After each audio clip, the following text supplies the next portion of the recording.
वादियों ने की मदद। तो इस उत्तर प्रदेश में ठोको राज चल रहा है और इस बार जनता वोटों से भारतीय जनता पार्टी को ठोक करके भाग नेताजी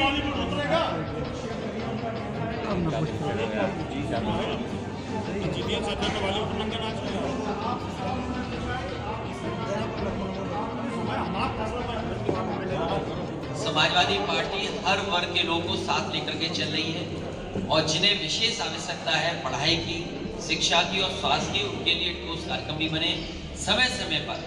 चाहे हमें विद्याधन देना पड़ा हो, चाहे समाजी पेंशन से जोड़ना पड़ा हो, चाहे हमें घर देने पड़े हों, चाहे उनके गांव का विकास करने का मौका मिला हो, समाजवादी पार्टी ने बिना भेदभाव के सबके साथ एक सा व्यवहार कर करके उनके बीच में विकास करने का काम किया है।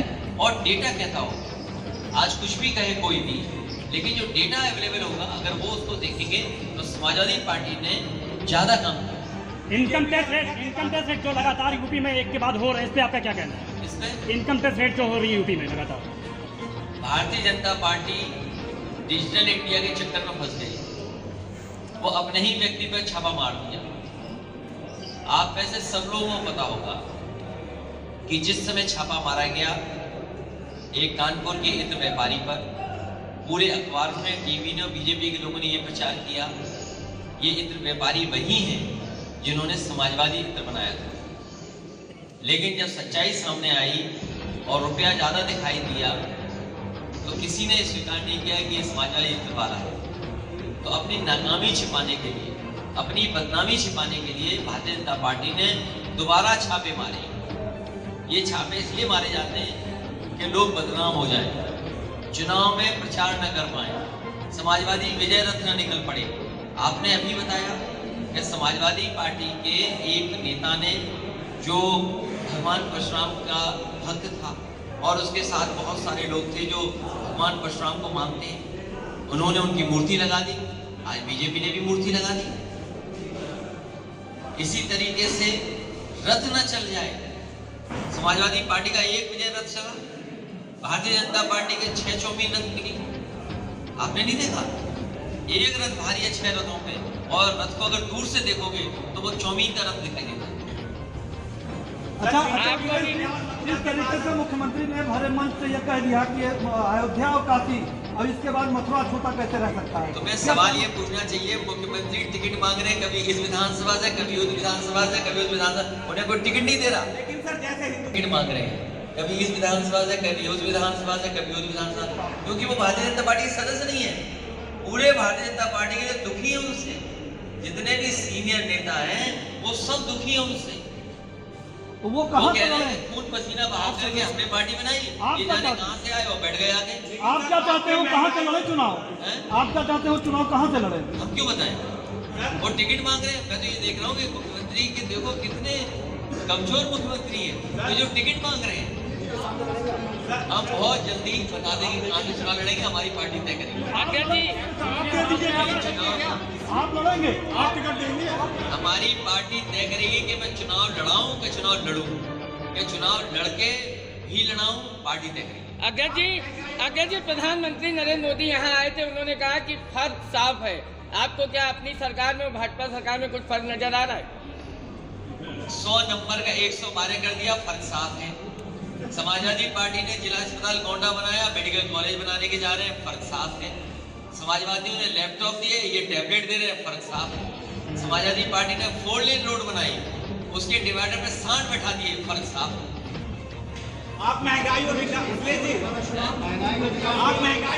के मुद्दों पे बात कर रहे हैं और बीजेपी के हिंदुत्व कार्ड से आप कैसे निकलेंगे? अरे हम सब हिंदू हैं, किसने मना किया? क्या बोल रहे हो? लेकिन सर इस तरह बीजेपी लगातार हिंदुत्व कर रही है, आप सेक्युलर नेता है सर, इसलिए आप बोलना चाह रहा हूं। बीजेपी जो है वो महंगाई पे बात नहीं करना चाहती।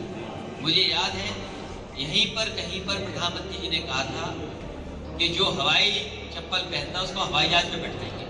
वो हवाई जहाज में किया जिसमें बैठाना था उन्हें। तो जिस हवाई अड्डे में वो हवाई जहाज उतरता वो हवाई अड्डा वो दिख गया। तो सर जनता महंगाई और विकास के मुद्दों पे इसलिए जनता महंगाई पर इनके खिलाफ मतदान करेगी। नौजवान जो बेरोजगार है वो खिलाफ वोट करेंगे। इतनी लाठी कभी लखनऊ में नहीं चली होगी, इतने नौजवानों ने आंदोलन कभी नहीं किया होगा जितना इन सरकार के खिलाफ हुआ।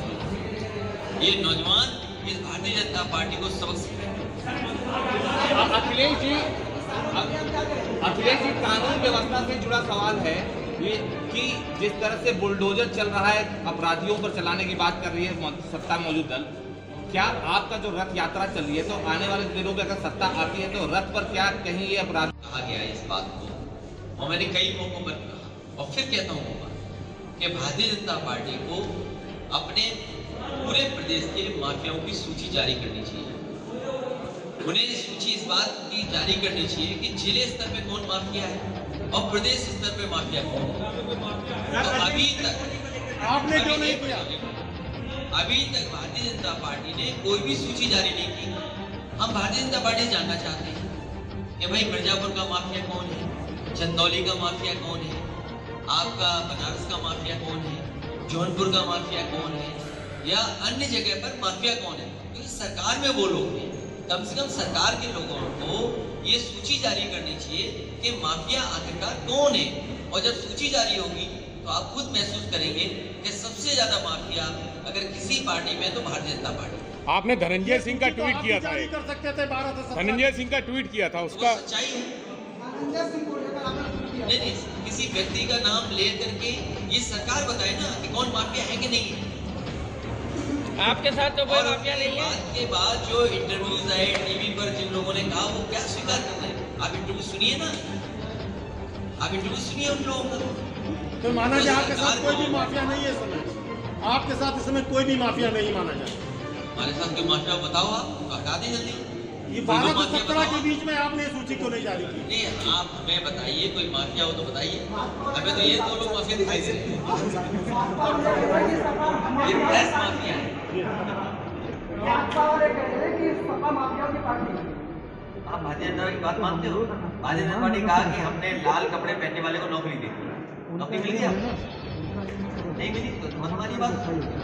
आप कह रहे हैं कि लाल टोपी का विज्ञापन देने लगी भाजपा, कभी लाल टोपी को गुंडा राज के रूप में कहती थी। मुझे लाल टोपी याद आ रही कि वो घबरा गए कि ये लाल टोपी वाले समाजवादी लोग जनता के बीच में जो काम करके दिखाए हैं उससे घबरा गए। मुझे उम्मीद है प्रेस के लोगों के सभी सवाल में बहुत बहुत धन्यवाद। पूर्व मुख्यमंत्री अखिलेश यादव ने बीजेपी पर छोड़े शब्द बाण, कहा बाबा ठोंको नीति पर कर रहे हैं काम। किसानों, नौजवानों और सभी वर्गों के लोग वर्तमान सरकार से हैं परेशान। वर्तमान सरकार ने लोगों का रोजगार लेने व लोगों को परेशान करने का काम किया। पार्टी के हनुमान थे पंडित सिंह अखिलेश यादव, देश गरीबों के मसीहा थे पंडित सिंह। प्रोफेसर राम गोपाल गोंदा पूर्व मंत्री विनोद कुमार उर्फ पंडित सिंह के प्रतिमा अनावरण व अमर स्मृति कोष का विमोचन करने पहुंचे पूर्व मुख्यमंत्री अखिलेश यादव ने पूर्व कृषि मंत्री विनोद कुमार उर्फ पंडित सिंह की प्रतिमा का अनावरण कर जनता को संबोधित करते हुए कहा कि श्रद्धांजलि सभा में समाजवादी पार्टी के तमाम दिग्गज पधारे। सभी ने पूर्व मंत्री की जयंती पर भावभीनी श्रद्धांजलि दी। पूर्व मुख्यमंत्री ने वर्तमान भाजपा सरकार को आड़े हाथों लिया। सरकार की नाकामियों और झूठे वादों, झूठे विज्ञापन देने वाली सरकार कहकर लोगों को आगामी विधानसभा चुनाव में ठोको राजनीति की तरह बक्से में समाजवादी को वोट करने व भाजपा के लिए बक्से में ठोक देने का नारा